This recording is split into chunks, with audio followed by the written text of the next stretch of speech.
जब समुद्र में एक विशालकाय मॉन्स्टर दिखाई दिया तो पूरी सिटी में हड़कंप मच गया। लेकिन यह कोई साधारण जीव नहीं था, बल्कि एक विशाल मगरमच्छ था जो एक खतरनाक वायरस के असर से राक्षस बन चुका था।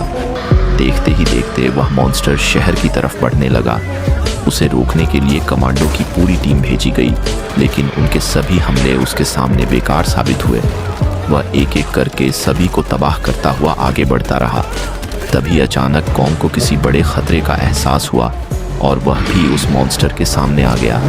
अब शुरू होने वाली थी दो दैत्यों की सबसे खतरनाक लड़ाई। जैसे ही लड़ाई शुरू हुई, कॉन्ग ने एक विशाल चट्टान उठाकर मगरमच्छ पर दे मारी। इसके बाद उसने लगातार कई जबरदस्त मुक्के बरसाए, लेकिन हैरानी की बात यह थी कि उस मॉन्स्टर पर उनका ज्यादा असर ही नहीं हुआ। धीरे धीरे कॉन्ग घायल होने लगा और ऐसा लगने लगा कि अब वह यह लड़ाई हार जाएगा। तभी अचानक कॉन्ग के दोस्त ने ऊपर से एक शक्तिशाली बम उस मॉन्स्टर पर गिरा दिया। एक भयानक विस्फोट हुआ और कुछ पल के लिए लगा कि वह खत्म हो चुका है, लेकिन अगले ही पल वह मॉन्स्टर फिर से खड़ा हो गया। उसने पूरी ताकत से हमला किया, लेकिन कॉन्ग ने अपने दोस्त की जान बचा ली। इसके तुरंत बाद मगरमच्छ ने कॉन्ग को जोरदार टक्कर मारकर दूर फेंक दिया।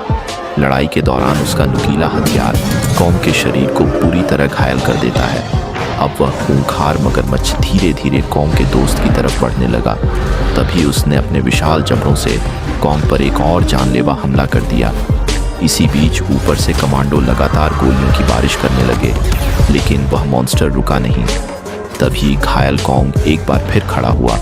वह पूरी ताकत से दौड़कर मॉन्स्टर के पीछे पहुंचा और एक भारी लोहे की रॉड उठाकर उसके सिर पर जोरदार वार कर दिया। यह हमला इतना खतरनाक था कि आखिरकार वह विशाल मगरमच्छ हमेशा के लिए ढेर हो गया